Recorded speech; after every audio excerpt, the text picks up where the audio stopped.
Brasil, coração do mundo, pátria do Evangelho. Capítulo 1. O coração do mundo. O mundo político e social do Ocidente encontra-se exausto. Desde as pregações de Pedro, o eremita, nota explicativa 5, Pedro de Amiens, 1050-1115, monge francês e um dos principais pregadores da Primeira Cruzada. Até a morte do rei Luís IX, nota explicativa 6, Luís IX ou São Luís, 1214-1270, monarca francês. Diante de Tunis, acontecimento que colocara um dos derradeiros marcos nas guerras das cruzadas, as sombras da idade medieval, confundiram as lições do Evangelho, ensanguentando todas as bandeiras do mundo cristão. Foi após essa época, no último quartel do século XIV, que o Senhor desejou realizar uma de suas visitas periódicas à Terra, a fim de observar os progressos de sua doutrina e de seus exemplos no coração dos homens. Anjos e tronos, nota explicativa 7, um dos 9 coros de anjos na hierarquia celeste, lhe formavam a corte maravilhosa. Dos céus à terra foi colocado outro símbolo da escada infinita de Jacó, nota explicativa 8, escada que interliga os céus e a terra. Formado de flores e de estrelas cariciosas, por onde o Cordeiro de Deus transpôs as imensas distâncias, clarificando os caminhos cheios de treva. Mas, se Jesus vinha do coração luminoso das esferas superiores, trazendo nos olhos misericordiosos a visão dos seus impérios resplandecentes e na alma profunda o ritmo harmonioso dos astros, o planeta terreno lhe apresentava ainda aquelas mesmas veredas escuras, cheias da lama da impenitência e do orgulho das criaturas humanas, e repletas dos espinhos da ingratidão e do egoísmo. Embalde seus olhos compassivos procuraram o ninho doce do seu Evangelho.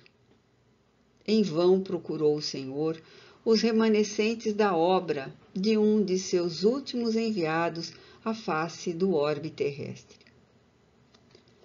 No coração da Úmbria havia cessado os cânticos de amor e de fraternidade cristã. De Francisco de Assis só haviam ficado as tradições de carinho e de bondade. Os pecados do mundo, como novos lobos de Gúbio, nota explicativa 9, relaciona-se à lenda de Francisco de Assis, contada no final do século XIV, numa obra de autor desconhecido intitulada As Pequenas Flores de São Francisco. Haviam descido outra vez das selvas misteriosas das iniquidades humanas, roubando às criaturas a paz e aniquilando-lhes a vida. Eliu, nota explicativa 10. O autor preferiu a forma árabe, Eliu, em vez de Hillel, forma hebraica, geralmente usada. Disse a voz suave e meiga do mestre a um dos seus mensageiros, encarregado dos problemas sociológicos da terra. Meu coração se enche de profunda amargura, vendo a incompreensão dos homens no que se refere às lições do meu Evangelho. Por toda parte é a luta fratricida, como polvo de infinitos tentáculos, a destruir todas as esperanças. Recomendei-lhes que se amassem como irmãos, e vejo-os em movimentos impetuosos, aniquilando-se uns aos outros como caíns desvairados. Todavia, replicou o emissário solícito, como se desejasse desfazer a impressão dolorosa e amarga do mestre. Esses movimentos, Senhor, intensificaram as relações dos povos da terra, aproximando o Oriente e o Ocidente para aprenderem a lição da solidariedade nessas experiências penosas. Novas utilidades da vida foram descobertas. O comércio progrediu além de todas as fronteiras, reunindo as pátrias do orbe. Sobretudo, devemos considerar que os príncipes cristãos, empreendendo as iniciativas daquela natureza, guardavam a nobre intenção de velar pela paisagem deliciosa dos lugares santos. Mas retornou tristemente a voz compassiva do cordeiro. Qual o lugar da terra que não é santo? Em todas as partes do mundo, por mais recônditas que sejam, paira a bênção de Deus, convertida na luz e no pão de todas as criaturas. Era preferível que Saladino, nota explicativa 11, Salah ad-Din Suf an Uyo, 1138-1193, sultão aiubita, do Egito e da Síria, guardasse para sempre todos os poderes temporais na Palestina, a que caísse um só dos fios de cabelo de um soldado, numa guerra incompreensível por minha causa, que em todos os tempos deve ser a do amor e da fraternidade universal. E como se à sua vista devassasse todos os mistérios do porvir, continuou. Infelizmente, não vejo senão o caminho do sofrimento para modificar tão desoladora situação. Aos feudos de agora, seguir-se-ão as coroas poderosas e depois dessa concentração de autoridade e de poder, serão os embates da ambição e a carnificina da inveja e da felonia. Nota explicativa 12. Ato desleal, traição. Pelo predomínio do mais forte. A amargura divina empolgara toda a formosa assembleia de querubins e arcanjos. Foi quando Eliu, para renovar a impressão ambiente, dirigiu-se a Jesus com brandura e humildade.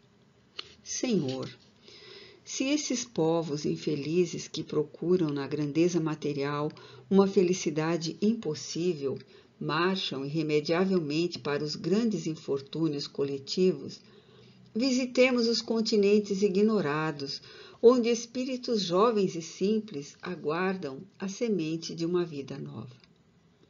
Nessas terras, para além dos grandes oceanos, poderíeis instalar o pensamento cristão dentro das doutrinas do amor e da liberdade. E a caravana fulgurante, deixando um rastro de luz na imensidade dos espaços, encaminhou-se ao continente que seria mais tarde o mundo americano.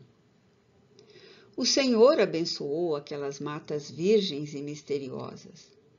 Enquanto as aves que lhe homenageavam a inefável presença com seus cantares harmoniosos, as flores se inclinavam nas árvores ciclópicas, nota explicativa 13, de enormes dimensões, aromatizando-lhe as eterizadas sendas. O perfume do mar casava-se ao oxigênio agreste da selva bravia, impregnando todas as coisas de um elemento de força desconhecida. No solo eram os silvícolas humildes e simples, aguardando uma era nova, com o seu largo potencial de energia e bondade. Cheio de esperanças, emociona-se o coração do mestre, contemplando a beleza do sublimado espetáculo. Eliu, pergunta ele, onde fica nestas terras novas o recanto planetário do qual se enxerga no infinito o símbolo da redenção humana? Esse lugar de doces encantos, mestre, de onde se vêem no mundo as homenagens dos céus aos vossos martírios na terra, fica mais para o sul. E quando, no seio da paisagem repleta de aromas e de melodias, contemplavam as almas santificadas dos orbes felizes na presença do Cordeiro, as maravilhas daquela terra nova, que seria mais tarde o Brasil, desenhou-se no firmamento, formado de estrelas rutilantes, no jardim das constelações de Deus, o mais imponente de todos os símbolos. Mãos erguidas para o alto, como se invocasse a bênção de seu Pai para todos os elementos daquele solo extraordinário e opulento, exclama então Jesus: para esta terra maravilhosa e bendita será transplantada a árvore do meu Evangelho de piedade e de amor. No seu solo, dadivoso e fertilíssimo, todos os povos da terra apreenderão a lei da fraternidade universal. Sob estes céus serão entoados os hosanas mais ternos à misericórdia do Pai Celestial. Tu, Eliu, te corporificarás na terra, no seio do povo mais pobre e mais trabalhador do Ocidente.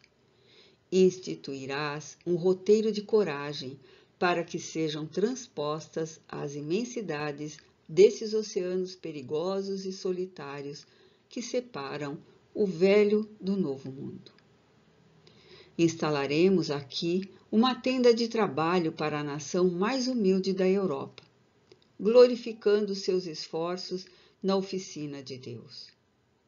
Aproveitaremos o elemento simples de bondade, o coração fraternal dos habitantes destas terras novas, e mais tarde ordenarei a reencarnação de muitos espíritos já purificados no sentimento da humildade e da mansidão entre as raças oprimidas e sofredoras das regiões africanas, para formarmos o pedestal de solidariedade do povo fraterno que aqui florescerá no futuro, a fim de exaltar o meu Evangelho nos séculos gloriosos do porvir. Aqui, Eliu, sob a luz misericordiosa das estrelas da cruz, ficará localizado o coração do mundo. Consoante a vontade piedosa do Senhor, todas as suas ordens foram cumpridas integralmente. Daí a alguns anos, o seu mensageiro se estabelecia na terra, em 1394, como filho de Dom João I. Nota explicativa 14. Dom João I, 1357-1437, 10º rei de Portugal e o primeiro da dinastia de Avis. E de Dona Filipa de Lencastre. Nota explicativa 15. Filipa de Lencastre, 1359-1415, princesa inglesa da Casa de Lencastre. Tornou-se a rainha de Portugal por meio do casamento com o rei Dom João I. E foi o heróico infante de Sagres, nota explicativa 16, Dom Henrique de Avis, 1394-1460, infante português e a mais importante figura do início da Era das Descobertas, popularmente conhecido como Infante de Sagres, ou o Navegador, que operou a renovação das energias portuguesas, expandindo as suas possibilidades realizadoras para além dos mares. O elemento indígena foi chamado a colaborar na edificação da pátria nova. Almas bem-aventuradas pelas suas renúncias se corporificaram nas costas da África, flagelada e oprimida, e juntas a outros espíritos em prova, formaram a falange abnegada que veio escrever na terra de Santa Cruz, com seus sacrifícios e com seus sofrimentos, um dos mais belos poemas da raça negra em favor da humanidade.